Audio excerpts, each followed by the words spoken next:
Sa kabila ng pagsubok, ang pagmamahal at pag-asa ay laging maghahatid ng bagong simula. Ha? Bakit parang umiikot yung paningin ko? Hindi kaya may nilagay si Tita at Sandro sa inumin ko? Natutop ni Samira ang bibig tsaka palingalinga sa paligid na lumabas sa restroom. Hindi nila ako pwedeng makita. Siguradong meron silang binabalak na masama sa akin. Nang makita niya sa hallway ang madrasta at stepbrother, ay kaagad siyang nagkubli. Anong gagawin ko? Hinahanap na nila ako, kailangan ko nang makahingi ng tulong. Bago pa siya makita ng mag-ina, kahit na nanghihina, ay pinilit niyang makalakad. Tulong! Tulungan niyo ako! Sambit niya habang kinakapa ang mga doorknob ng mga pintuang nadadaanan niya. Umaasa siya na may bukas na pinto siyang makita. Kaya ganun na lamang yung tuwa ni Samira nang bumukas ang isang pinto. Ha? Miss, mali ka yata ng kwartong napasukan. Saad ng lalaking nasa kwartong yun. Itinakip nito sa katawan ang t-shirt na isusuot dapat nito. Nang biglang pumasok ang dalaga. Tulungan mo ko. Nung malapit na si Samira sa lalaki ay kamuntik na siyang matumba. Mabuti na lang ay maagap siyang nasalo nito. Miss, ayos ka lang ba? Tulungan mo ko. May nilagay sa inumin ko. Nahihilo ko tsaka parang ang init ng pakiramdam ko. What? They drugged you? Bulalas pa nito. Drugs? Hindi ko alam. Basta ang init. Ha? Natigilan ang dalaga nang mapatingin ito sa katawan ng lalaki. Nalaglag kasi sa sahig ang t-shirt na isusuot sana nito. Hey miss, anong ginagawa mo? Inalis nito ang kamay niya na nasa malapad na dibdib nito. I'm sorry, but I can't help it. Hinila ni Samira mula sa lalaki ang kamay niya at inihawak sa abs naman ito. Kailangan mo yung labanan kung ayaw mo magsisi ka kinabukasan. Hindi na natapos nito ang sasabihin dahil siniil na ito ng halik ng dalaga. Nung una ay sinusubukan ng lalaki na itulak palayo si Samira dahil alam nito na wala sa tamang katinuan at epekto lamang ng drugs, kaya nagkakaganon ang babae. Ngunit dahil lalaki lang din naman siya at sa kakaibang epekto ng halik ng babae, ay nadala na rin ito ng tuluyan. Don't blame me for this, miss. Saad ng lalaki habang inihiga siya sa kama. Shut up. I can't take this anymore. Hinila ni Samira ang batok ng lalaki at muling hinalikan, na agad naman itong tinugunan. Kinabukasan, nagising si Samira na masakit ang ulo. Ha? Bigla niyang naidilat ang mga mata nang maramdaman na hindi siya nag-iisa sa kama. Nang lingunin niya ang katabi ay agad siyang napabangon. Aw! Daing niya nang maramdaman ang kirot sa pagitan ng kanyang mga hita. May nangyari sa amin. Hindi pwede! Natutop niya ang bibig nang makita ang dugo sa bedsheet ng kama. Ano tong nagawa ko? Hindi maaari! Kahit masakit ang buong katawan, pinilit niyang bumangon at pinulot isa-isa ang mga damit na nagkalat sa sahig. Nagmamadali siyang nagbihis bago pa magising ang lalaki. Ha? Waiter siya sa party kagabi? Tanong niya sa sarili nang makita ang uniform na nakapatong sa mesa. Bago tuluyang umalis, ay nilingon na muna ni Samira ang lalaking mahimbing pa ring natutulog. Mabuti na rin siguro na siya yung nakakuha ng pinakaiingatan ko kesa ang binayaran ng mag-ina na yun. Tukoy niya sa madrasta at stepbrother. Pagkaalis ni Samara ay tsaka naman nagising ang lalaki. Ha? Pikit pa yung mga mata na kinapa nito ang katabi at agad na napadilat nang ma-realize na nag-iisa na lang siya sa kama. Hindi man lang niya ako ginising. Wala man lang thank you pagkatapos niyang samantalahin yung kahinaan ko kagabi. Napapangiting babangon na sana ito, pero natigilan nang makita ang pulang mansa sa bedsheet ng kama. Ako nga pala yung nakauna sa kanya. I need to know her. Makalipas ang 7 taon, Mommy, bakit po nasa ospital na naman si Kuya? Tanong kay Samira ng anak na si Kara. Malungkot nang nginitian niya ang anak. Kasi may sakit yung Kuya Craig mo, kaya ipag-pray mo siya, okay? Marahang hinaplos niya ang pisngi nito. Okay po, Mommy. Ipagpipray ko po kay God na gumaling na po si Kuya para po makapaglaro na po kami ulit at saka para hindi ka na po sad, Mommy. Salamat anak. Niyakap niya ito. 7 taon na ang nakararaan mula nang maganap ang masamang bala kay Samira ng madrasta niya at ng anak nitong si Sandro. Nilagyan ng mga ito ng droga ang wine na binigay sa kanya dahil plano ng madrasta na iset up siya sa lalaking may asawa para masira siya sa kanyang ama. Mabuti na lang at hindi sila nagtagumpay. Wala sa sariling nasambit niya. Ano po yun, Mommy? Nagtatakang tanong ni Kara. Wala anak, don't mind Mommy. May iniisip lang ako. Maupo ka na muna sa tabi ng kuya mo. May tatawagan lang ako sa labas, okay? Opo, Mommy. Kakausapin ko po si kuya para po gumising na siya. Nasundan na lang niya ng tingin ang anak. Lumabas ng kwarto ni Craig sa ospital si Samira para tawagan ng kaibigang si Precious. Hello, anong balita? May nahanap na raw ba silang pwedeng maging donor? Tanong niya kaagad sa kaibigan nang sagutin nito ang tawag. Narinig niya ang pagbuntong hininga nito. I'm sorry Samira, pero nahihirapan daw silang makahanap ng match na donor para sa anak mo. 1 taon na ang nakalipas mula nang madiagnose si Craig na merong leukemia. Kaya naman puspusan ang paghahanap ni Samira ng bone marrow donor para sa anak. Bakit hindi mo kaya i-consider yung sinabi ng doktor niya? Precious, paano ko gagawin yun? Alam mo naman na hindi ko kilala yung ama ng kambal. Kaya paano ako magpapaanak ulit sa kanya? Di hanapin natin siya. Kung kailangan nating halughugin lahat ng hotel at restaurant, gawin natin para sa anak mo. Suggestion pa nito. At paano ko sasabihin sa kanya na kailangan naming magkaanak ulit para maging bone marrow donor ng anak kong si Craig Aber? You don't have to tell him. Bayaran mo siya para may mangyari sa inyo. Siguraduhin mo lang na mabubuntis ka. Ang sabi mo, waiter siya, 'di ba? Kaya bakit hindi niya tatanggapin yung pera? Plus yung alindog mo pa. Naikot niya pataas ang mga mata sa sinabi ng kaibigan. Pag-iisipan ko. Sige na, bye na. Tinapos niya ang pakikipag-usap sa telepono, tsaka bumalik sa loob ng kwarto ng anak. Mommy, kailan po tayo uuwi? At saka gusto ko na pong pumasok ulit sa school. Malungkot na tanong ng anak ni Samira na si Craig. Parang dinudurog ang puso niya sa nakikitang kalungkutan ng anak. Konting tiis pa anak, okay? May ilang test pang kailangang gawin sa'yo yung doktor. For now, si Mommy na muna yung magtuturo sa'yo. Pilit niyang pinasigla ang boses. Okay po, Mommy. Magpapakwento na lang din po ako ulit kay Kara tungkol sa mga pinag-aralan nila sa school mamaya. Salamat sa pag-intindi anak.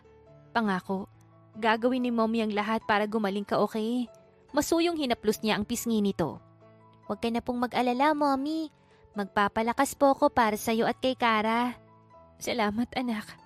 Naiiyak na niyakap niya ang anak. Nang makatulog si Craig ay mahinang umiyak si Samira. Nasasaktan at natatakot siya para sa anak. Nakaya kong pinanganak kayong mag-isa at ibangon yung sarili ko anak. Kaya kakayanin ko yung lahat ng to. Gagawin ko ang lahat para gumaling ka. Hindi ka pwedeng mawala sa amin ni Kara. Anya sa halos pabulong na boses. Pagkatapos ng may mangyari sa kanila ng estrangherong lalaki, 7 taon na ang nakararaan, agad siyang umalis at nagpakalayo para takasan ang madrasta. Alam niyang hahanapin siya ng ama at hindi siya titigilan ng asawa nito.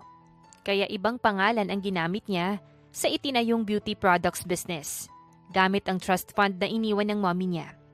Agad niyang napalago ang negosyo sa tulong ng kaibigang si Precious, kaya nagawa niyang bigyan ng maginhawang buhay ang kambal na anak.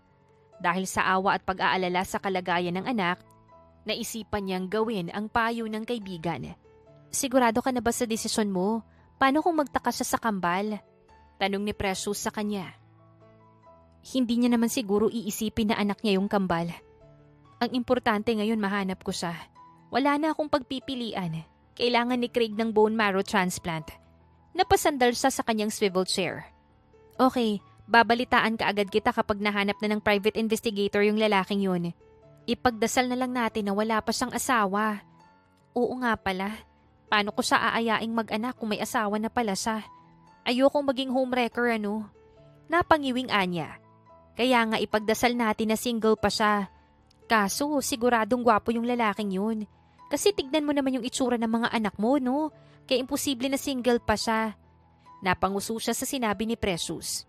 Hindi ba pwedeng dahil sa genes ko? Kaya gwapo at maganda yung mga anak ko? Siyempre, 2 kayong gumawa.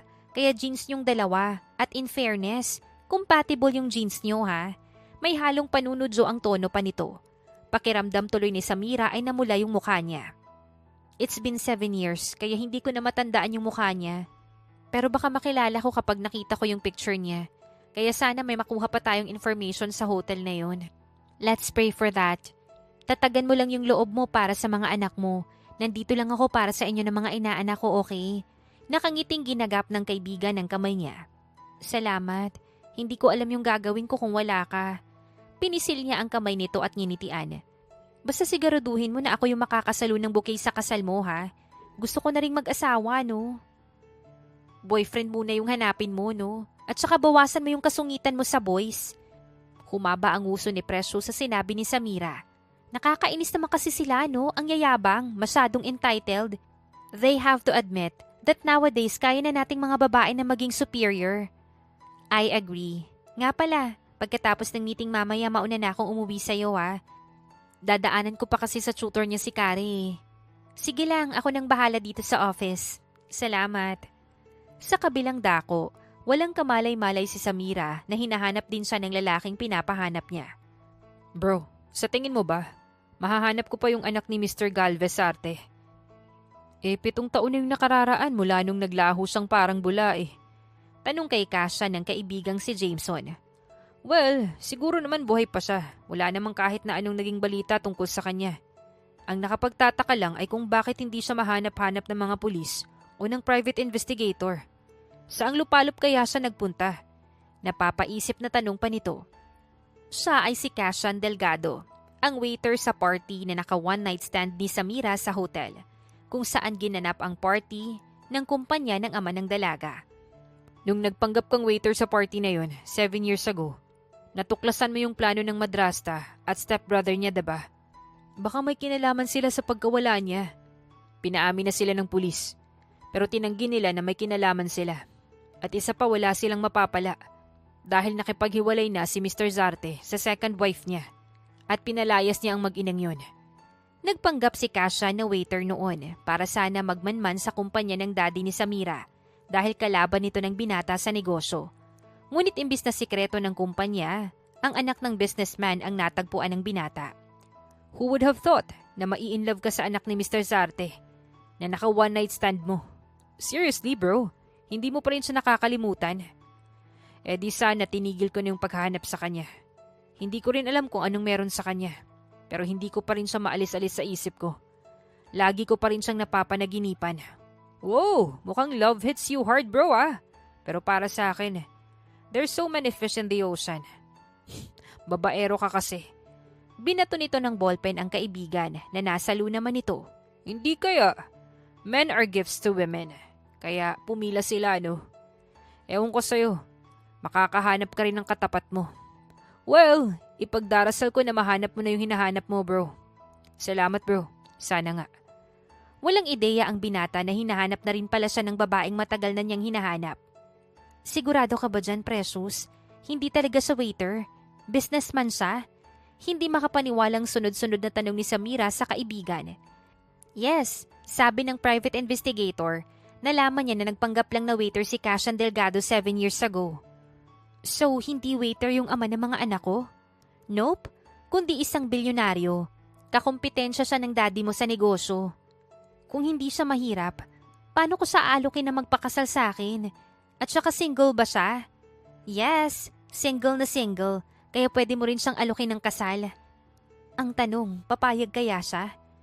Wala namang mawawala kung susubukan mo eh. Pwede mo siyang alokin ng investment sa kumpanya niya kapalit ng kasal niyo.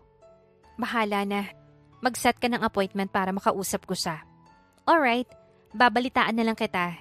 In fairness, hindi ka nalugi kapag nakasal kayo ha. Mayaman na at gwapo pa yung mapapangasawa mo. Plus, siya naman talaga yung ama ng mga anak mo eh. Shh!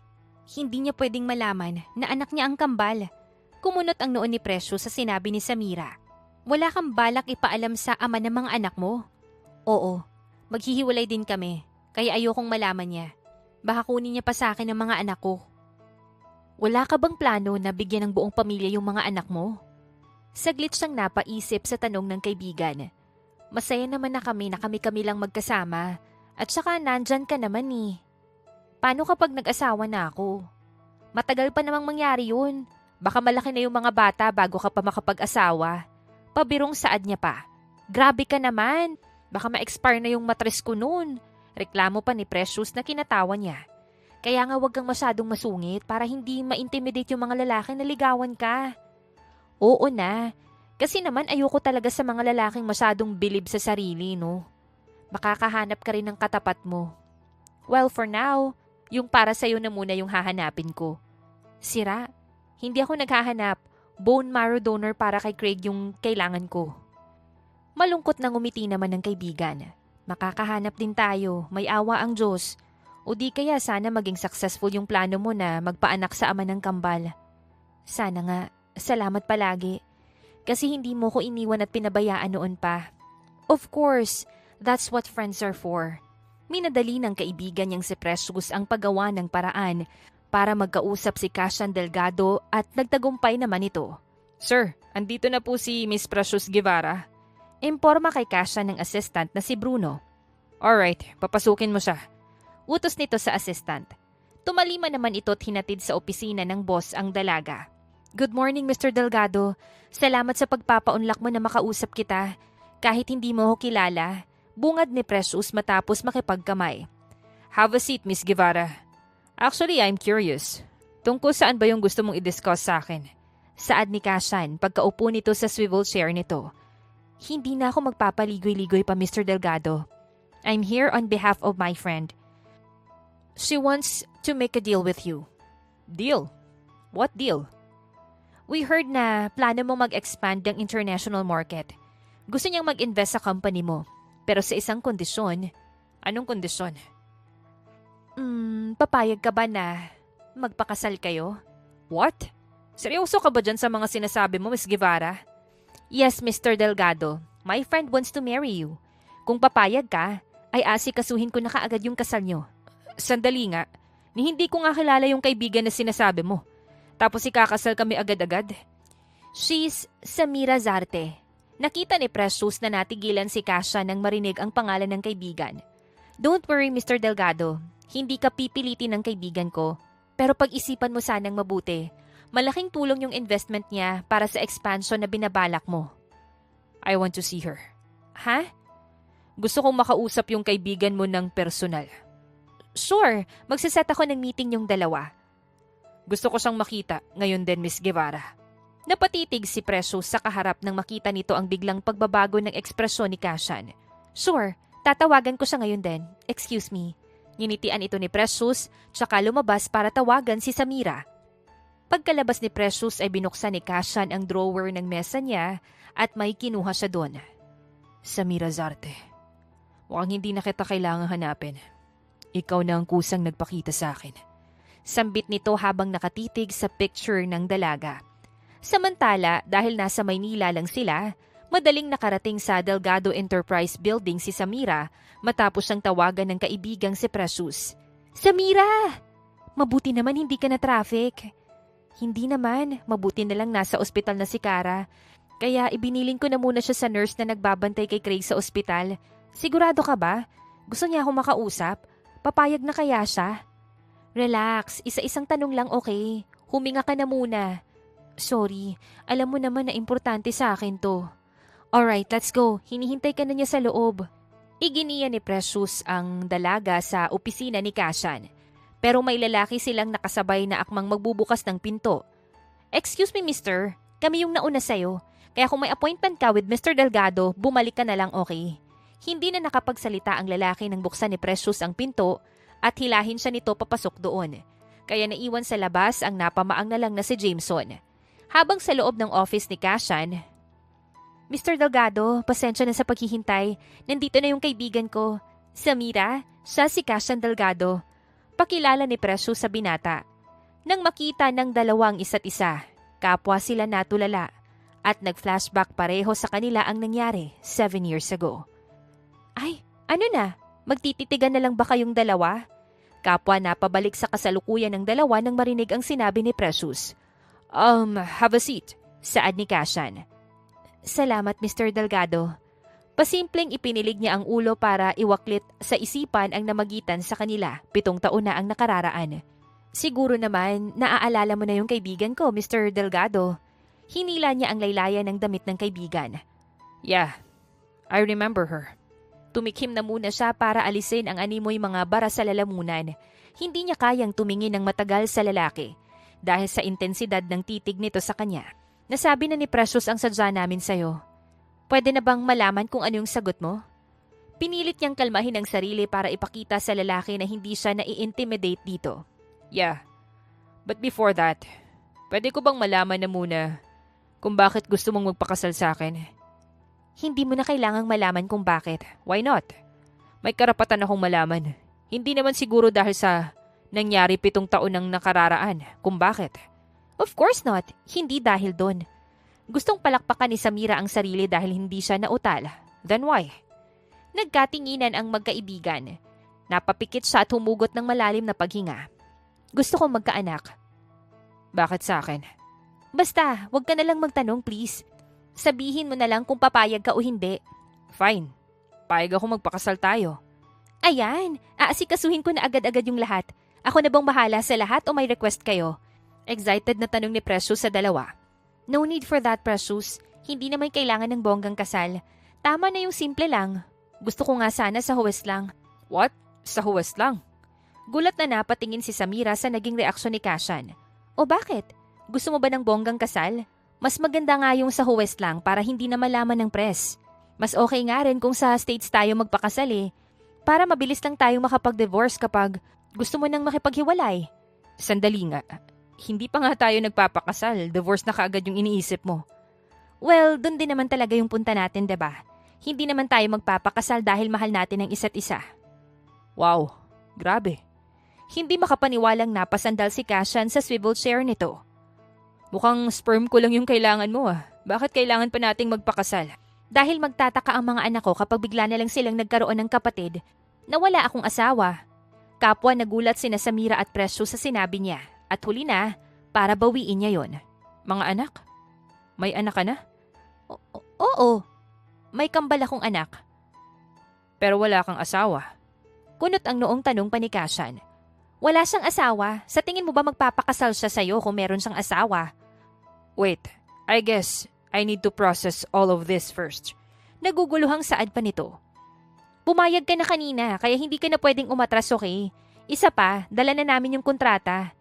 Bumaling siya sa kaibigan at inabot nito sa kanyang isang folder.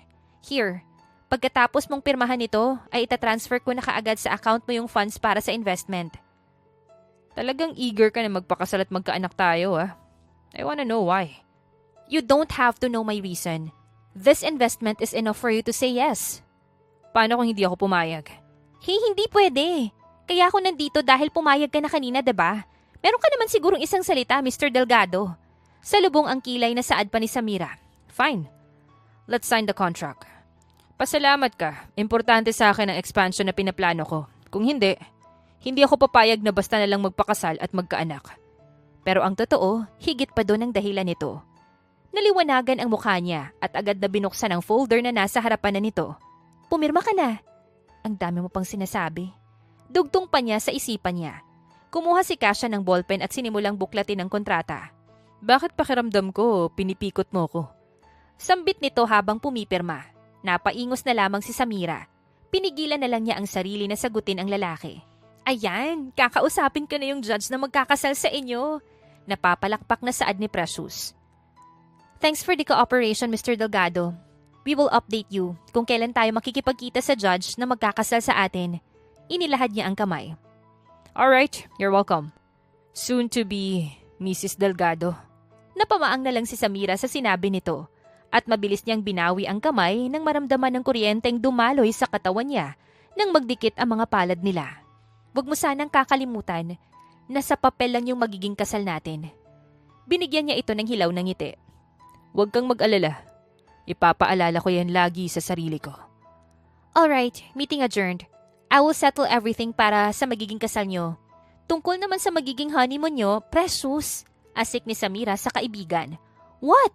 Paano kayo makakabuo ng baby kung walang honeymoon? May point siya. Sang-ayon pa ni Kashan. Naiikot niya pa itaas ang mga mata. Pakiramdam niya ay namumula ang mukha niya.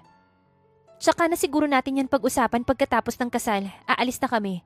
Tumayo na siya bago pa may sabihin ng kaibigan. Hindi niya na narinig pa kung may sinabi pa si Kashan dahil nagmamadali na siyang lumabas ng office nito. Ay, sa wakas natapos din. Nakahinga na lang ng maluwag si Samira nang makasakay na sila sa kotse. Masyado kang tensyonado. Relax, okay? Ikaw kasi kung ano-anong pinagsasasabi mo kanina. What? Yun naman talaga yung purpose ng pagpapakasal nyo, 'di ba? Kaya dapat makabuo na kayo agad. Unless gusto mo munang i-enjoy yung pagiging mag-asawa nyo. Pwede rin naman. Pang-aasar pa nito. Precious? What? Nae-eskandalo ka? May kambal na nga kayo, no? Che, alam mo naman na aksidente lang yung nangyari. Kaya kami nakabuo ng kambal, ano? You are blushing, my friend. Sa bagay, hindi kita masisisi. Yummy naman pala yung daddy ng kambal. Precious, mag-drive ka na nga. Ihahanap na talaga kita ng mapapangasawa. Well, siguraduhin mo lang na yung mahahanap mo, kaya ko. Nakangising binuhay nito ang makina ng kotse at pinaandar yon. Good luck na lang talaga sa lalaking mai-in-love sa'yo. Grabe ka sa akin. Mabait naman ako Love na love nga ako ng mga inaanak ko eh. Ako nga raw yung favorite nilang ninang. Ikaw lang naman kasi yung ninang nila.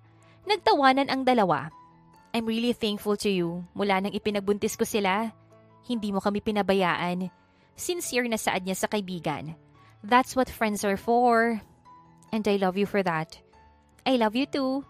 Pero kapag kasal na kayo ng tatay ng mga anak mo, maiba ka ng love, hindi na ako. Hey, walang ganun ano. Alam mo naman kung bakit kami magpapakasal. Yun nga lang, kailangan ko pang maghintay ng ilang taon para sa bone marrow transplant ni Craig. At least, may sigurado na tayong aasahan na maging donor niya.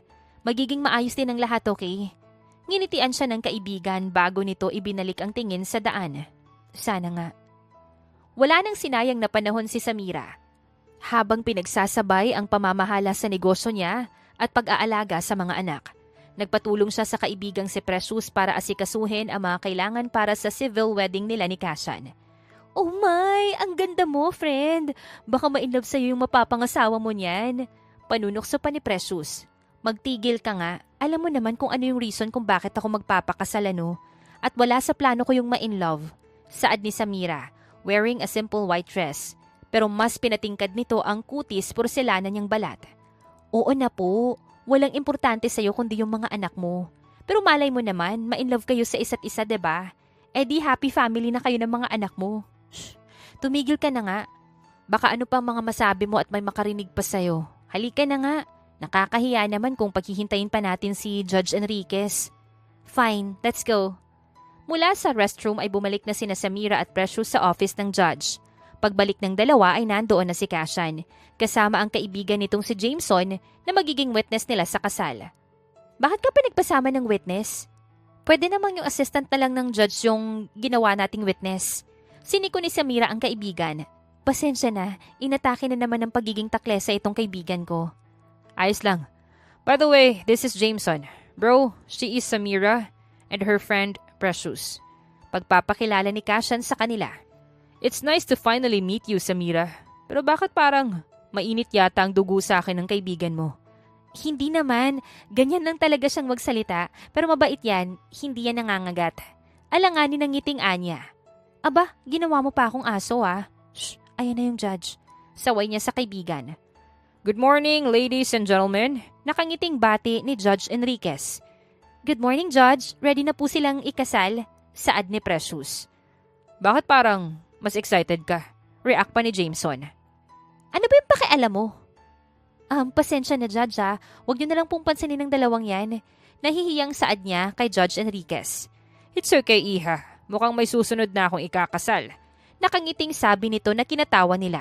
Ew, excuse me, Judge Hindi ko po siya type. As if naman type kita. Segunda naman ni Jason. Ay, mukhang mali nga na ikaw yung sinama kong magiging witness, bro. Pasensya na po, Judge. Simulan na po natin yung kasal. Naabala na po namin kayo ng husto. Hinging paumanhin pa ni Kashan. Sasagot pa sana si Precious at Jameson pero kapwa ang mga ito ay sinamaan ng tingin ni Samira at Kashan. Sige na, magsimula na tayo. Sinenyasan ni Judge Enriquez ang assistant nito. Napahugot ng malalim na paghinga si Samira nang magkatabi na silang humarap ni Kashan sa judge. Nervous? Of course not. Bakit naman ako kakabahan? Sabi ko nga Oo nga naman. Sinimula ni Judge Enriquez ang pagkakasal sa dalawa. Sa bisa ng kapangyarihang ipinagkaloob sa akin ng batas bilang isang hukom ng Republika ng Pilipinas, idinideklara ko kayong dalawa na ganap ng mag-asawa. Maaari mo nang halikan ang iyong asawa. Biglang nanigas si Samira sa kinatatayuan nang marinig ang sinabi ni Judge Enriquez.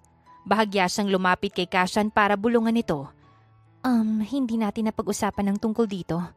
Bago niya pa matapos ang sasabihin ay hinalikan na siya nito sa labi. Hindi na natin kailangan pag-usapan pa ang tungkol dito. Nakangising mahinang sambit naman ito.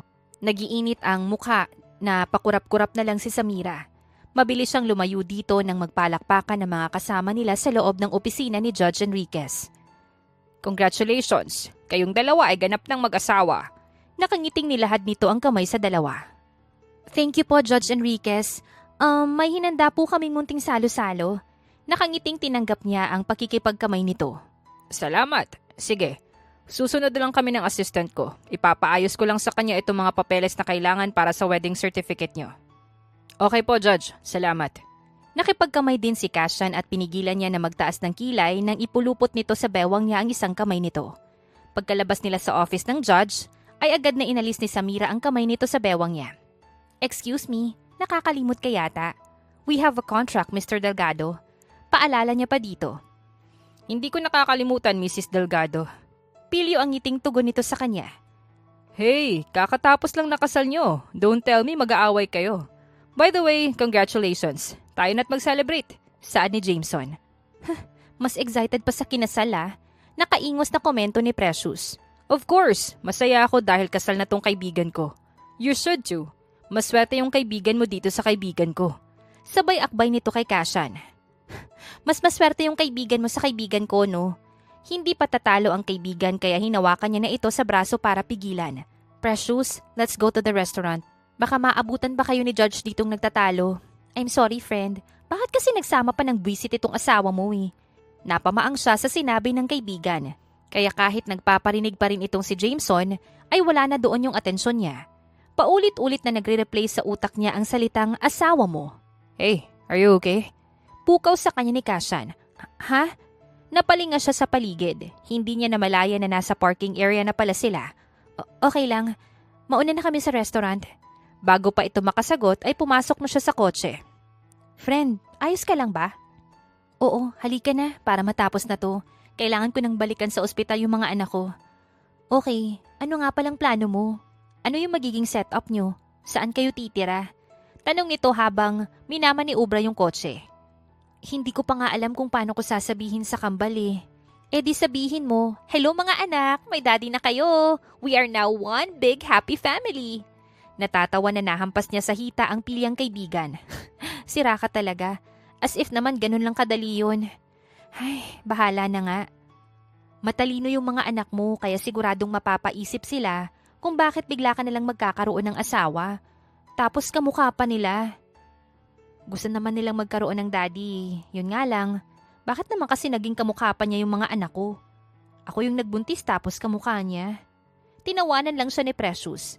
Nauna na silang dumating sa restaurant kaya pagdating ni Kashan at ni Judge Enriquez ay naka-order na sila ng mga pagkain.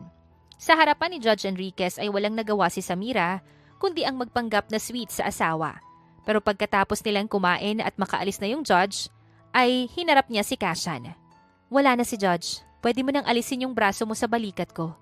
Poker face na sabi ni Samira.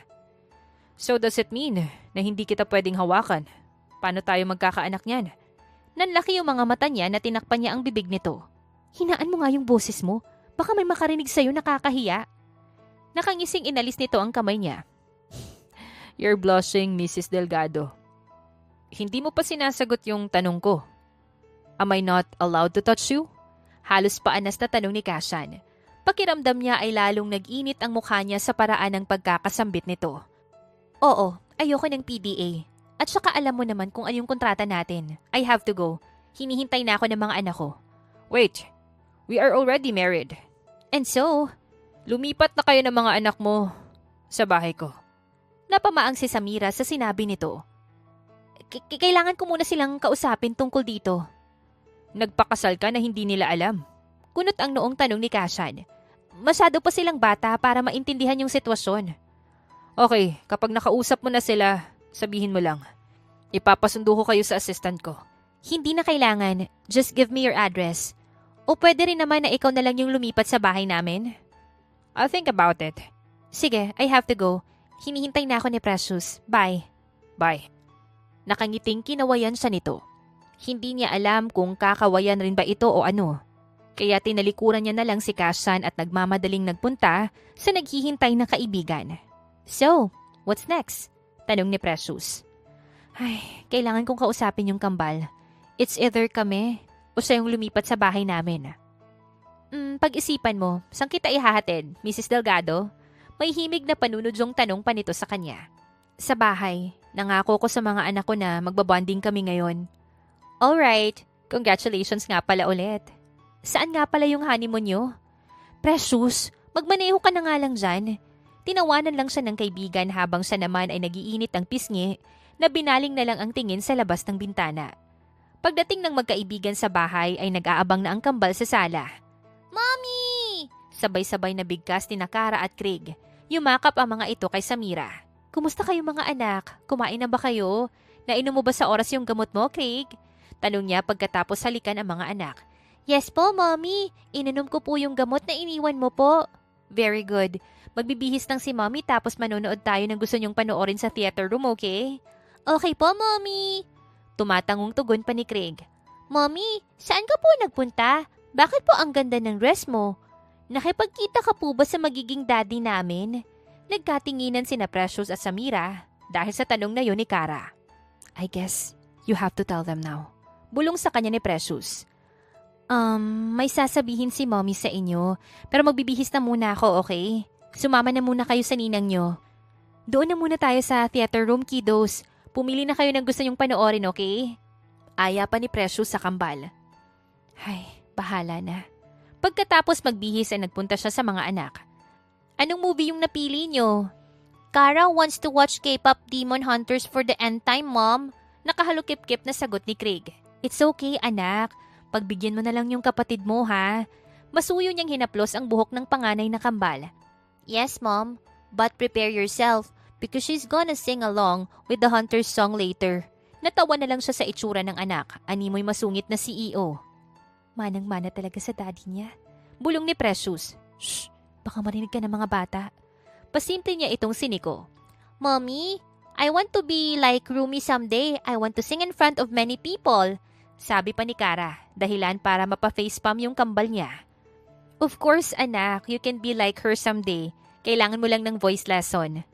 Napatawa naman ng kaibigan niya sa tabi. Alam ko na kung kanino nagmana si Kara. Sinamaan niya ito ng tingin. Kapag gumanda yung boses namin ng anak ko, huyo ka sa amin. I-play na nga lang natin tong movie. Tamang-tama. Nandito na yung popcorn at saka drinks natin. Natatawa pa rin saad ng kaibigan niya. Habang nanonood ang kambal ay mahina silang nag-uusap. Napag-isipan mo na ba kung saan kayo titira? Tanong pa ni Precious. Oo, sa tingin ko mas maganda kung doon kami sa bahay nila titira. Kapag dito kasi, baka may malaman siyang hindi dapat malaman. Tugon niya sa mahinang boses. Wala kang balak sabihin sa kanyang tungkol sa kambal? Hindi na niya kailangan pang malaman. Kapag nabuntis ako, makikipaghiwalay na ako sa kanya. Pero wala akong balak na bawiin yung investment sa company niya. Seryoso ka ba dyan? Shh! Pinandilatan niya ng mga mata ang kaibigan. Napalakas kasi ang boses niya. Sorry naman. Kaya lang kasi parang ang unfair naman sa kanya, friend. May karapatan siyang malaman na may anak kayo. Tapos, balak mo ding ilayo sa kanya ang magiging anak niyo ulit. Natatakot ako na baka kunin niya sa akin yung mga anak ko. Kapag nalaman niya, sila lang yung meron ako, Precious. Ikamamatay ko kapag nawala sila sa akin. Malay mo naman iba yung gawin niya. Anong ibig mong sabihin? Like co-parenting, you know. Paano kung magalit siya? Kasi hindi ko sinabi sa kanya na siya yung ama ng kambal. Tapos kunin niya sa akin sila lahat. Hindi niya pwedeng gawin yun. Nasa batas na dapat nasa ina ang mga anak kapag less than 7 years old pa lang sila. Alam mo namang maraming pwedeng gawin yung pera at koneksyon at ayokong pagdaanan ng mga anak ko yung mga magulong custody trial na yan. Sa bagay, sige na nga. Hindi na kita papayuhan na sabihin sa kanya. Ha? May inaasahan ka bang bisita? Nagkatinginan sila ni Precious nang tumunog ang doorbell ng bahay. Wala naman. Titingnan ko muna kung sino. Lalabas lang muna si Mommy ha. Paalam niya sa mga anak. Okay, Mommy. Sabay na tugon ng kambal. Nanlaki ang mga mata ni Samira nang makita niya kung sino ang nasa labas ng gate. Hi, hindi mo ba ako papapasukin? Nakangiting tanong sa kanya ni Kashan. Anong ginagawa mo dito? Tanong niya habang binubuksan ang gate nila. Don't worry, wala akong dalang maleta. Dinner lang itong dala ko. Itinaas nito ang dalang mga paper bag. Tuloy ka. Thank you. Habang papasok sila ng bahay ay ramdam ni Samira ang paninitig nito sa kanya. Maupo ka. Tatawagin ko lang si Precious at yung mga bata. Okay. Nakangiting tumalima naman si Kashan. Pagbalik niya ay kasama niya na ang mga anak at kaibigan na panay ang panunukso sa kanya. Mga anak, say hi sa bisita natin. Anya sa mga anak niya. Hi po! Magkasabay na bati ng kambal kay Kashan. Ilang segundo muna itong natulala at nagpalipat-lipat ang tingin sa dalawang batang nasa harapan niya. Hello, sila yung mga anak mo? Ilang taon na sila? Saglit lang itong bumaling sa kanya dahil agad din itong binalik ang tingin sa kambal. Yes, 6 na taon na sila. Biglang nakaramdam ng kaba si Samira. Sino po siya, Mommy? Tanong pa ni Craig. Ano? You can call him Daddy, mga inaanak, kasi asawa na siya ng mommy niyo. Nanlalaki ang mga mata na tumingin siya kay Precious. Nginitian lang siya nito. Daddy? Daddy namin siya? Inosenteng tanong ni Kara, pero kita yung excitement sa mga mata nito. Yes, you can call me Daddy. May I know your name? Nakangiting yumuko si Kashan. Ako po si Craig. Ako naman po si Kara. Nice meeting you po. Pwede ka po ba naming mahag? Sure. Tumayo ito ng tuwid saka dinapa ang mga braso. Nagkatinginan naman ng kambal saka patakbong yumakab kay Kashan. Ihahain ko lang ito mga dala mong pagkain. Nagmamadaling binitbit ni Samira papunta sa kusina ang mga dala nitong pagkain. Pagdating niya sa dining area, gamit ang mga palad ay pinunasan niya ang mga luhang hindi niya napigilan sa pagpatak.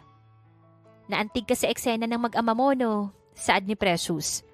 Huwag ka na nga maingay dyan, baka marinig ka niya. Natatarantang saway niya dito. Don't worry, nasa sala pa sila, no? Tutulungan na kita. Salamat. Kukuha lang ako ng mga plato. Kumuha ka ng juice sa ref.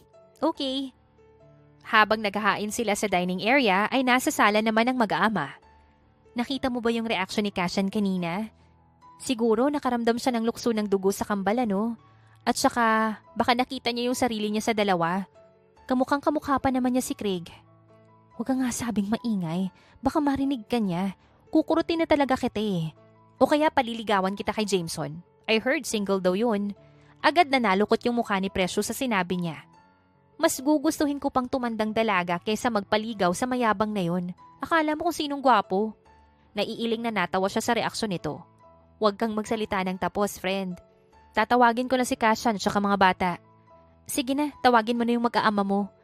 Pinandilatan niya ang kaibigan bago siya nagpunta sa sala. Saglit na natigilan si Samira sa naabutang eksena doon. Talaga po? Promise po yan ha? Narinig niyang sabi ni Craig. Nakaupo ang kambal sa magkabilang hita ng lalaki. Nakayakap si Kara dito habang si Craig naman ay nakatingin sa mukha ng ama. Oh, pangako. Ipagpapaalam ko kayo sa mommy niyo tapos pupunta tayo doon. Nakangiting saad ni Kashan. Nang mag-angat ito ng tingin, ay nagkasalubong ang mga mata nila. Handa na yung mesa. Kumain na tayo mga anak. Let's go. Aya niya sa kambal na agad namang tumalima. Kain na po tayo. Nakangiting tumayo si Kara at hinila ang kamay nito. Alright, let's go. Inakay nito ang kambal papunta sa dining area. Nasundan na lang ni Samira ng tingin ang mga ito. Habang kumakain sila ay hindi pa rin niya mapigilan na mapatitig sa mga anak at kay Kashan. Ang sarap naman po nito, komento ni Craig habang kumakain sila. Favorite mo rin yung steak? Manghang tanong pa nito. Opo, paborito po namin ni Kara. Kaya lang bawal po sa akin kapag palaging kakain ng beef. Kumunot ang noo ni Craig sa sinabi ng bata. Bakit bawal? May sakit kasi si Craig. Bawal sa kanyang madalas na pagkain ng red meat and processed meat. Anong sakit niya? Huwag na natin yung pag-usapan dito sa kainan, okay? Mga bata, gusto niyo ba ng dessert? May inihandang fresh fruit si Ninang. Pag-iiba ni Precious sa usapan. Yes po, Ninang! Sabay na sagot ng kambal. Alright, finish your food para makakain na kayo ng dessert. Okay po, Ninang. Thank you po. Pasimpleng initian ni Samira ang kaibigan bilang pasasalamat dito. Pagkatapos nilang kumain ay inaya ng kambal si Kashan na umakyat sa kwarto ng mga ito. Excited ang mga anak mo na ipakita sa kanya ang mga medal at artworks nila sa school. Saad ni Precious habang nagliligpit sila sa dining. Marahas siyang napabugan ng hangin. Hindi ko alam na ganun sila kasabik sa father figure. Akala ko okay lang sila na tayo lang yung kasama nila habang lumalaki. Well, matalino yung mga anak mo, kaya naiintindihan nila yung sitwasyon. Kaya hindi ka nila hinahanapan ng tatay. But deep inside, they're looking for a father. Sa bagay, kahit ako, namimiss ko rin si Daddy. Kahit na ganun yung nangyari sa amin dahil sa second wife niya. Wala ka pa bang balak na magpakita sa kanya? Tsaka na siguro, kailangan kong unahin yung kalagayan ni Craig.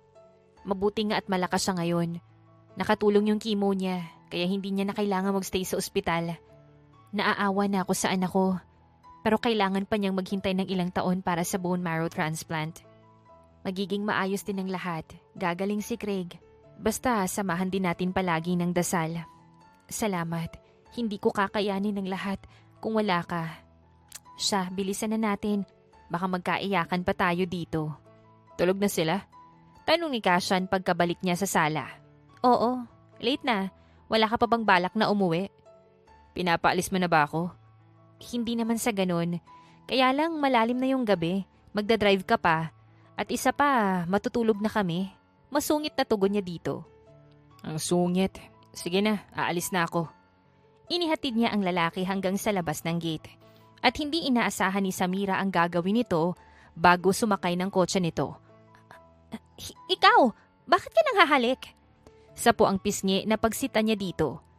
Pero ngumiti lamang ito sa kanya. Thank you for tonight. Masaya akong makilala yung mga anak mo. And I'm looking forward na mas makilala pa sila. Good night. Nasundan na lang ni Samira ng tingin ang papalayong sasakyan ni Kashan. Nangingiti na pumasok siya ng bahay, pero nawala ang ngiti niya nang makita ang kaibigan na nakaabang sa kanya sa may pintuan. Bakit parang kinikilig? Che, hindi ako kinikilig. Matulog na tayo. Pakiramdam ko ang haba ng araw na to. Nang mga sumunod na araw ay napadalas na yung dalaw ni Kashan sa kambal. You're here again. Wala ka bang kailangan gawin sa kumpanya mo? Nakahalukip-kip na tanong ni Samira habang nakatingin sa mga anak na excited na binubuksan yung mga laruan na pasalubong nito. Meron naman. But I have spare time. Kailan niyo ba balak na lumipat sa bahay? Akala ko ba nagmamadali kang magpakasal at magkaanak tayo? Tanong pa nito. Mabuti na lang at medyo malayo sila sa pwesto ng kambal. Humahanap pa ako ng timing. Ayoko kasi na mabigla sila. Alright, just let me know. Ipapasundo ko kayo kaagad. Okay. Siya nga pala, huwag mo namang ipangalandakan na nagmamadali akong magkaanak sa'yo. Mamaya may makarinig sa'yo, mapagkamalan pa akong desperada at patay na patay sa'yo. Hindi ba? Hindi. Kaya huwag kang feeling, okay? I have reasons. And we have contract. That's it. Fine. Sabay kibit-balikat nito. Mommy, nag-aaway po ba kayo ni Daddy Kashan? Tanong pa ni Craig. Paglingon nila ay nakatingin na pala sa kanila ang kambal. Of course not. Nag-uusap lang kami ng mommy niyo. Nahigit ni Samira ang paghinga nang bigla siyang hapitin ito sa bewang papalapit dito. I told you, kuya, they're just talking. Inosenteng saad ni Kara. Sige na mga anak, maglaro na lang kayo dyan ng mga bago niyong toys, okay? Pero maya-maya kailangan mo nang magpahinga sa kwarto mo, Craig. Bili niya pa dito tsaka pasimpleng lumayo kay Kashan. Okay po, mommy. Ngumiti ito sa kanila. Bago ibalik ang atensyon sa kanilang laruan. May sakit ba si Craig? Napansin ko kasi na masyado kayong ingat sa kanya, kahit sa mga pagkain na kinakain niya. Medyo sakitin kasi siya kesa kay Kara. Maiwan ko na muna kayo, may trabaho pa akong gagawin. Sa kwarto lang muna ako. Hindi na niya hinintay pa ang sagot nito. Nagmamadali niya itong iniwan sa sala. Nagtataka man ay pinili na lamang ni Kasha na makipaglaro sa kambal. Wala siyang kamalay-malay sa totoong koneksyon niya sa dalawang bata. Pero isang hindi inaasahang pangyayari ang magiging daan para malaman ni Kashan ang katotohanan tungkol sa kambal. Hey, what's the matter? Kakababa lamang nito sa kotse nang makita nito na palabas sa bahay si Samira habang karga si Kara. Dadalhin ko siya sa ospital. Nilagnat kasi siya ng ilang araw. Pagkatapos kanina dumadaing na masakit yung ulo at saka nagsusuka. May mga rashes din siya sa katawan. Natatarantang tugon niya. Sasamahan ko na kayo sa ospital. Nagmamadaling binuksan nito ang pinto. Wait, paano si Craig? Kasama niya si Precious. Okay, hold on, princess. Dadalhin ka namin sa ospital, ha? Masuyong hinaplos ni Kasha ng ulo ni Kara bago ito nagmamadaling sumakay sa driver's seat at nagmaneho papunta sa ospital. Pagdating sa ospital ay agad na silang inasikaso ng mga doktor. Hey, calm down, okay? Kara will be fine. Tinitignan na siya ng mga doktor. Maupo ka na muna. It's my fault. Dinala ko na dapat siya kahapon pa lang. Don't blame yourself. Akmang yayakapin sana siya ni Kashan para aluin nang biglang may nurse na dumating. Kayo po ba yung parents ng pasyente? Tanong nito. Yes, nurse. Kami nga. Mabilis na sagot ni Samira na agad na tayo. Ano pong sabi ng doktor? Anong sakit ng anak ko? Sa tingin po ni Doc ay may dengue po yung anak nyo. We're going to conduct some tests po para makasiguro. I'll update you again later, ma'am, sir. Paki-fill up na lang din po tong form. Pagkatapos po, papasa na lang po sa information desk po. Okay, nurse. Salamat po. Nanghihina muli siyang napaupo pagkaalis ng nurse. She will be okay. At saka nandito lang ako. Tutulungan kita sa kung ano man yung mga kakailanganin para mabilis na gumaling si Kara. Salamat. Tipid na sagot niya. Hindi nga siya iniwan ni Kashan sa ospital. Nakaalalay lang ito sa kanya kapag may kailangang gawin o bilhin para kay Kara. At nang lumabas yung resulta sa mga isinagawang test, Doc, how's my daughter? Tanong kaagad ni Samira pagkalabas ng doktora. We need a blood transfusion for your daughter. Masyadong mababa yung platelet count niya. Kaya minomonitor namin siya. Gawin niyo po yung mga kailangan gawin, Doc. Saad ni Kasha na nasa tabi niya. Yun pa nga yung problema. Walang stock ng blood type ng anak niyo sa blood bank ng ospital. Do everything to find a blood for her, Doc. I'm willing to pay, kahit magkano pa. O baka, pwede rin po akong mag-donate. Ano ba yung blood type ni Kara? Natigilan si Samira nang bumaling ito sa kanya. Hindi niya nalaman kung sasagutin ba ang tanong nito o hindi. Pero bago pa siya makapagdesisyon ay naunahan na siya ng doktor. AB positive yung blood type ng pasyente, sir. Hindi po ba kayo yung ama ng bata? I thought you were the father. Baka sa mukha ng doktor ang pagtataka. Doc, hindi niya naituloy ang balak na pagsagot sa tanong ng doktor nang magsalita si Kashan. Pareho kami ng blood type. Ako na po yung magdodonate, Doc. May sapat naman akong tulog and I'm healthy. Pwede niyo akong kuhanan ng dugo ngayon din. Volunteer pa nito. Then the problem is solved. Ipapa-assist kita sa nurse para makuhanan ka na ng dugo, Mr. Kashan Delgado, Doc. Okay, Mr. Delgado. No, hindi siya pwedeng mag-donate ng dugo para kay Kara, Doc. Sabay na napalingon kay Samira sina Kashan at Dr. Salonga. Anong problema? Bakit hindi ako pwedeng mag-donate ng dugo para kay Kara? Kasi. Tell me, Samira. Sagutin mo yung tanong ko. Buhay ni Kara ang nakasalalay dito. Kaya sabihin mo kung bakit hindi ako pwedeng mag-blood donor niya. Kasi anak mo siya. Kaya risky kung ikaw yung magbibigay ng dugo para sa kanya. Kitang-kita niya ang rumihistrong gulat sa mukha nito. Anak ko sila ni Craig? Oo, ikaw ang ama ng kambal. Kaya Doc, please gawin niyo na po ang lahat para makahanap ng blood donor para sa anak ko. Baling ni Samira sa doktora. Walang ibang importante sa kanya sa mga oras na yon kundi ang kaligtasan ng anak. We will do our best to search for a blood donor for her, Mrs. Delgado. Maiwan ko muna kayo, paalam ng doktor. Bakit? Bakit di mo sinabi na anak ko sila?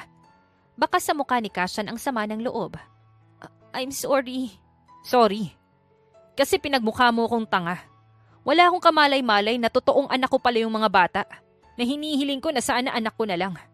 Puno ng hinanakit na sumbat nito sa kanya. Natakot kasi ako na baka kapag malaman mo yung totoo, kunin mo sila sa akin. Nakayukong pag-amin niya. So wala ka talagang balak sabihin sa akin yung totoo? You are so unfair, Samira. Madiin pero mahinang bigkas nito sa huling sinabi. I'm sorry na nga eh. At least ngayon alam mo na. At saka hindi ko naman akalain na magtatagpo tayo ulit eh. Kaya tinanggap ko na lang na lalaking walang ama yung kambal. Pero hinanap mo ko. You even bargained for me to marry you. Tapos wala kang balak na aminin sa akin na ako yung ama ng mga anak mo. Now tell me, bakit gusto mo na magkaanak ulit tayo? Nakagat niya ang pang-ibabang labi. Hindi niya alam kung sasabihin ba sa lalaki ang kalagayan ng anak na si Craig. Sasabihin mo ba sa akin? Or hihintayin ko na lang yung report ng private investigator na inutusan ko? Pinaiimbestigahan mo ko? Oo. Kasi hindi ko maintindihan kung bakit willing ka na mag-invest sa company ko. Para lang pakasalan at magkaanak tayo. Tapos iba yung pakiramdam ko kapag kasama ko yung kambal. Kaya sasagutin mo ba yung tanong ko o hindi? Oo na, sasagutin ko na. Sagutin mo na yung tanong ko. Fine. Kailangan nating magkaanak ulit para maging bone marrow donor ni Craig. Bone marrow donor? Bakit? May leukemia ba si Craig? Oo. 5 years old siya nang ma-diagnose siya. Nangihinang napaupo ito sa bench na naroon dahil sa inamin niya. Kara has a dengue now. And Craig has leukemia. Hindi makapaniwalang sambit nito. What? Sasabihin mo ba na pabaya akong ina? Kaya nagkasakit ng ganyan yung mga anak ko? Napasinghap siya nang biglang tumayo si Kashan at tumapit sa kanya ng sobrang lapit. Ano ba? Lumayo ka nga! Mga anak natin, Samira. Hindi anak mo lang. And of course not. Pero kung ipinaalam mo sana sa akin ng mas maaga, hindi mo kailangang pasanin mag-isa yung lahat. Or maybe you were thinking that I'm just a waiter before, kaya hindi mo ko hinanap. Ang judgmental mo ha. Ang alam ko talaga nun ay waiter ka sa hotel. Pero kinakailangan ko nung lumayo para takasan yung stepmother at stepbrother ko. At saka malay ko ba kung sino ka at paano ka hahanapin nun? When I found out that I'm pregnant, wala na akong ibang naisip kundi yung kapakanan ng mga anak ko. Ayokong bumalik ng Maynila sa takot na pati sila sakta ng second wife ni Daddy. Mahabang paliwanag pa nito. Pero nung hinanap mo ko at alukin ng contract marriage, hindi mo man lang naisip na may magagawa ako para matulungan ka sa kalagayan ni Craig. Gusto ko lang na magkaroon ng kapatid ang kambal na pwedeng maging bone marrow donor ni Craig. Yun lang. I will do everything to save my son's life. Wala ka nga talagang balak sabihin sa akin ng lahat. Anong akala mo sa akin? Sperm donor? Bakit? May kapalit naman 'di ba? I invested in your company. Hindi mababago yung katotohanan na ako yung ama ng mga anak mo. At mas pinili mo na itago yung lahat sa akin. Because you only want them for yourself. Madamot ka, Samira. Pagkasabi nun ay tinalikuran siya nito at umalis. Hindi makapaniwalang napanganga na lang si Samira at nasundan ito ng tingin. Pagkaalis ni Kashan ay kinontak niya ang mga kakilala para maghanap ng magdodonate ng dugo para sa anak na si Kara. Ngunit bigusang makahanap. Anong gagawin ko? Saan ako makakahanap ng ka-blood type ng anak ko? Paruot pa rito sa labas ng kwarto si Kara habang nag-iisip nang biglang tumunog ang cellphone niya. Ha? Si Precious? Hello, napatawag ka. Kumusta si Craig? Tanong niya sa kaibigan sa kabilang linya. Kaya nga ako tumawag sa'yo eh. Ipapaalam ko sana na isinama siya ni Kashan. What? Bakit ka pumayag? Anong magagawa ko? Gustong sumama ng anak mo. Bakit? May problema ba? Paano kung ilayo niya sa akin yung anak ko? Saan niya daw dadalhin? Si Craig? Nasaan sila? Nagpapanik na sunod-sunod niyang tanong. Hey, calm down okay? Ano bang nangyari? Kumusta si Kara? She needs a blood transfusion. Kaya nalaman ni Kashan na anak niya yung kambal. What? Hala, I'm so sorry, friend. Hindi dapat ako pumayag na sumama sa kanya si Craig. Pero siguro naman hindi niya gagawin yun. Lalo na sa kalagayan ng anak niyo ngayon, ano? Saan sila pupunta? Saan niya dinala yung anak ko? Baka mapano si Craig? Sa tingin mo ba, ipapahama ko yung anak ko? Napalingon siya nang marinig ang boses nito. Walang yaka, saan mo dinala yung anak ko, ha? Ibalik mo siya. Stop it. At ilang ulit ko bang sasabihin sa'yo na anak natin, hindi lang ikaw yung bumuo sa kanila, okay? Hinawakan siya nito sa magkabilang palapulsuhan. Bitawan mo ko. Nasaan nga ba si Craig? Dinala ko siya sa ospital para ma-check ng kaibigan kong doktor yung kalagayan niya. Wala akong balak na kidnapin yung sarili kong anak. And about Kara, may nahanap na akong blood donor for her. Mahabang tugon naman niya. Talaga? May nahanap ka na? Oo, nakausap ko na rin si Dr. Salonga. Isasagawa na nila ang blood transfusion kaagad. Nakapamulsang sumandal ito sa pader. Salamat. Pero di mo naman dapat basta nalang kinuha sa bahay si Craig nang walang permiso ko. Napasinghap siya nang bigla siyang hapitin ito sa bewang palapit dito. Ano ba? Bitawan mo nga ako. Gawin na natin. Ang ano? Kunot noong tanong niya. Ang magiging bone marrow donor ni Craig. Gumawa na tayo ng kapatid nila ni Kara. Let's consummate our marriage. Halos mapapikit siya sa sobrang lapit ng mukha nila sa isa't isa. At ramdam ni Samira ang pag-iinit ng pisngi sa tinura nito. Nanlalaki ang mga mata na napatitig na lang siya sa mukha nito. So, kumusta yung honeymoon nyo? Ginawa nyo na ba? Kinikilig pang tanong ni Precious kay Samira. Anong ginawa na namin? At saka anong honeymoon yung pinagsasasabi mo dyan? Nagpunta kami doon para makapagpahinga sina Craig at Kara, no? Nang makarecover kasi si Kara mula sa dengue, ay dinala ni Kashan ang mag-iina sa resort nila sa Palawan. Kaya kababalik lang nila ng Maynila. Talaga ba? Bakasyon lang yung ginawa nyo doon? Hindi kayo nag-honeymoon? Naiikot na lang niya ang mga mata pa itaas. Dahil mukhang walang balak ang kaibigan, natigilan siya sa panunukso nito. Diba, yun naman talaga yung rason kung bakit kayo nagpakasal. Unless nagbago na. Bakit naman magbabago? Kasi alam na niya na siya yung ama ng mga anak mo. Baka totohanin niya na yung kasal mo. Di happy family na kayo. Hindi yun mangyayari kasi galit siya sa akin. Dahil hindi ko sinabi na siya yung ama ng kambal. Napangusong-an niya. Yun lang. Pero mukhang wala naman siyang balak na kunin sa yung mga bata eh. Hindi ko alam kung ano yung tumatakbo sa utak niya. Pero nagpapasalamat ako sa ginagawa niya para sa kanila. Mabilis na gumaling si Kara tapos nagiging masigla si Craig sa kabila ng sakit niya. Kailan mo ba balak sabihin sa kanila na si Kashan talaga yung totoong tatay nila? Bahala na, hindi ko pa alam. Hindi natuloy ni Samira ang sasabihin nang biglang lumitaw sa kusina ang mga anak. Si Daddy Kashan po yung totoong daddy namin, Mommy? Manghang tanong ni Craig. Napapikit siya bago sagutin ng anak. Oo, siya yung daddy nyo. Yehey! Masaya kaming maging daddy siya, Mommy! Naiiyak na tumakbo at yumakap sa kanya si Kara. I'm sorry mga anak, kung hindi ko agad nasabi sa inyo, natakot kasi si Mommy. Naiiyak niyang saad sa mga ito. It's okay, Mommy. We understand. At least, ngayon po complete na po tayo. Thank you, Craig. Hinalikan niya sa ulo ang kambal. Nakakaiyak naman kayo eh. Tama na nga yan. Dapat happy lang, okay? Nagpupunas ng luhang saad pa ni Precious. Natawa na lang si Samira sa kaibigan. Pinaiyak na naman natin yung ninang nyo. We love you po, ninang. Niyakap ito ni Kara. I love you to mga inaanak. Group hug naman tayo. Group hug! Magkakasabay na wika ng mga ito. At ang tagpong yon ang naabutan ni Kashan. Good morning. Anong meron? Nagtatakang tanong nito. Daddy! Sabay na tumakbo ang kambal papalapit dito para yakapin ito. Hey, careful kiddos. Baka madapa kayo. Wait, anong tawag niyo sa akin? Daddy? Yes po. Kasi ikaw naman po yung daddy namin. Tugon pa ni Craig.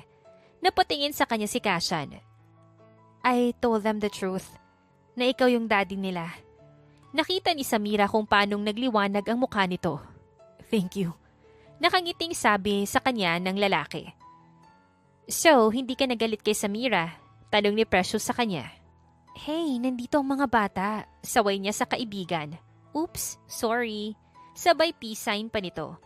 Daddy, galit ka po kay Mommy? Malungkot na tanong ni Kara sa ama. Anak, bago pa siya makapagsalita ay inunahan na siya ni Kashan. Not anymore, anak. I'm not mad at her. Sinabi nito yon habang nakatingin ng matiim sa kanya. Pakiramdam tuloy ni Samira ay matutunaw siya. May gagawin lang kami sa office. Magbonding na muna kayong mag-aama. Mamaya magluluto ako ng lunch natin. Dito ka nang kumain. Mabilis niyang binawi ang tingin dito pagkatapos. Alright, ako na munang bahala sa mga bata. Ito. Ang cute. Para na talaga kayong isang pamilya. Kinikilig na komento pa ni Precious. Pinandilatan niya ang kaibigan, tsaka ito hinila papunta sa office nila sa bahay. Gaya ng sinabi ni Samira, nagluto siya ng lunch para sa mga ito. Thank you for the food today, Mommy. I'm so full. Hinimas-himas pa ni Kara ang tiyan habang sinasabi yon, kaya natawa silang lahat. You're welcome, anak. How about you, Craig? Nabusog ka ba? Baling niya dito. Yes po, Mommy. Good. May schedule ka ng check-up today, okay? Pupunta tayo sa ospital mamaya. Okay po, Mommy. Nagpresenta si Kasha na sumama. Kaya wala nang nagawa pa si Samira nang mag-aya ang mag-ama na sa kotse na lang ng lalaki sila sumakay.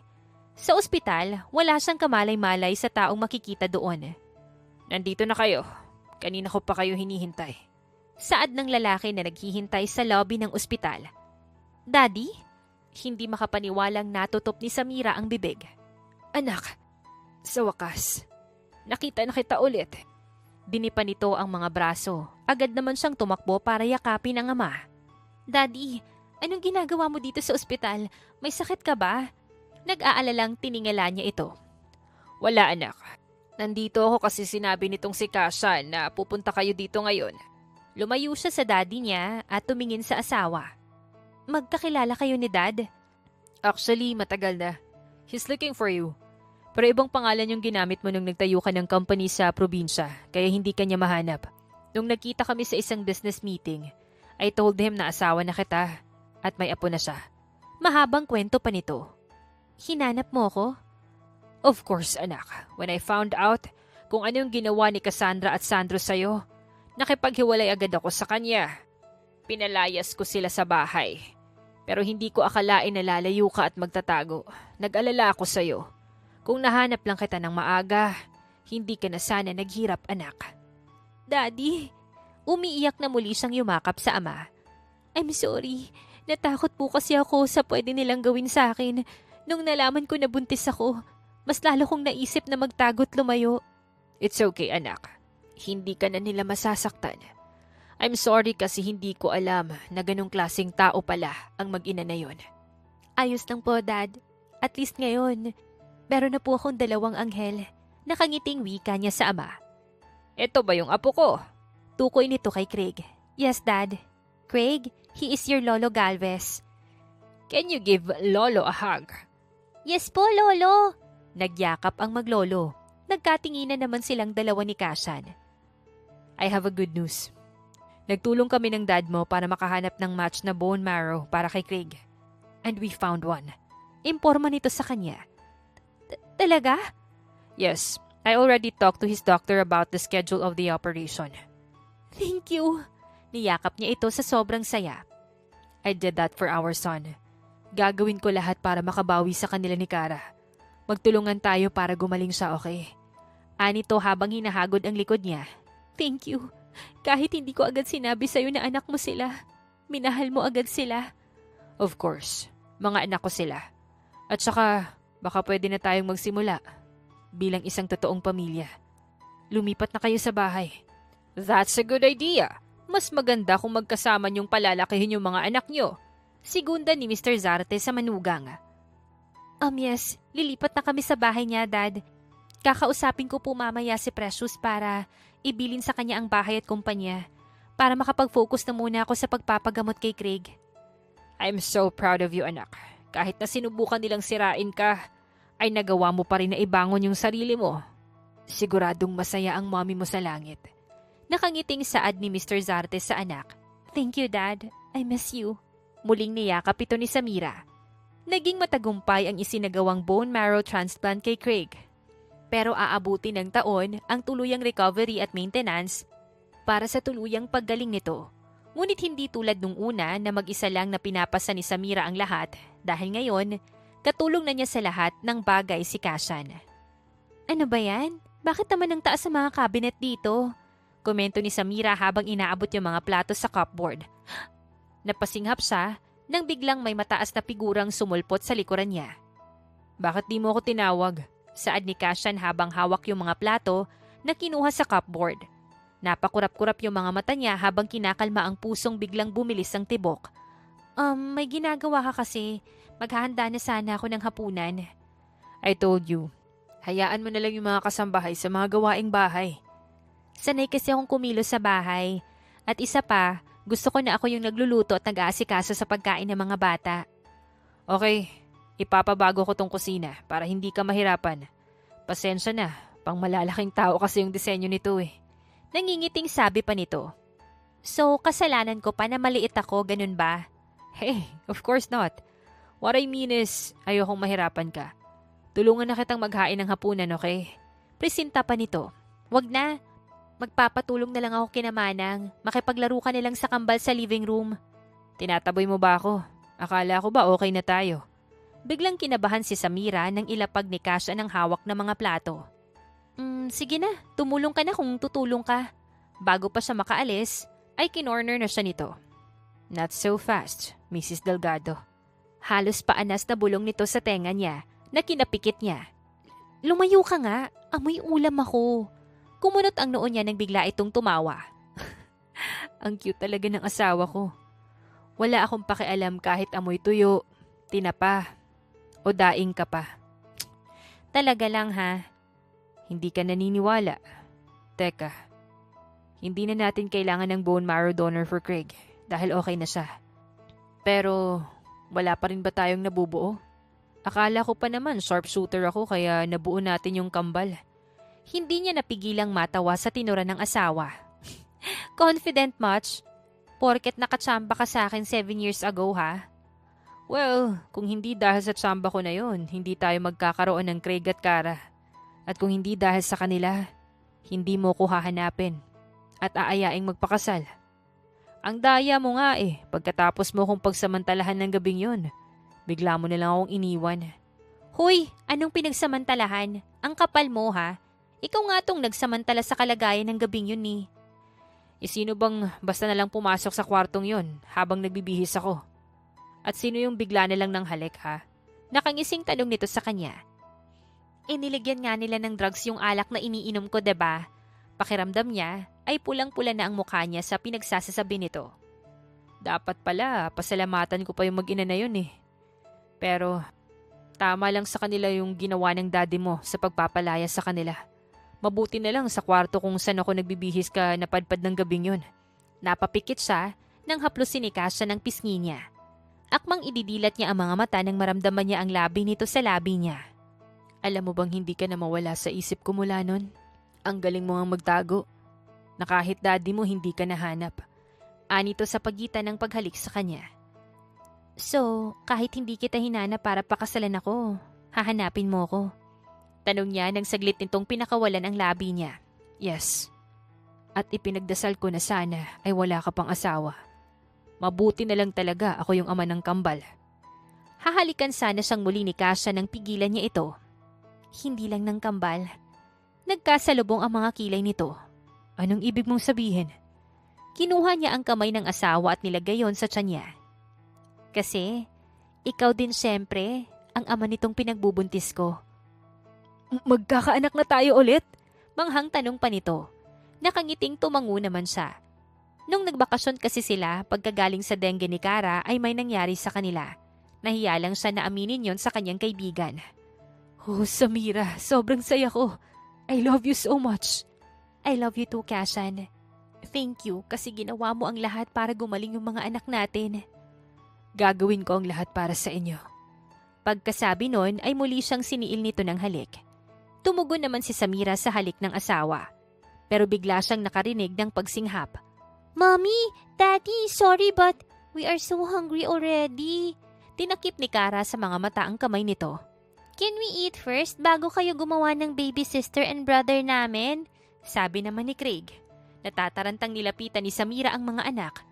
Craig, bata ka, saan mo natutunan yan? Halika na nga, maupo na kayo sa dining, maghahain na ako ng pagkain. Pinandilatan niya ng mga mata si Kashan bago igiya palabas sa kusina ang mga anak. Magkatulong silang naghain ng hapunan ng gabing yon. Minsan, sa bahay ng daddy ni Samira sila nagsastay ng ilang araw dahil namimiss nito ang anak at mga apo. Minsan naman ay sa bahay ng parents ni Kashan na tuwang-tuwa nang makilala ang kambal. Makalipas ang 9 na buwan ay nagsilang si Samira ng kambal ulit na sanggol. Are you okay, honey? Tanong sa kanya ni Kashan nang magkamalay siya pagkatapos ilipat sa isang private room. Nakangiting tumango naman siya. Kumusta yung babies natin? They were fine. Nandun nga sina Craig at Cara sa nursery. Kasama yung mga lolo't lola nila. Tuwang-tuwa sila sa babies. Thank you, honey. Last na to.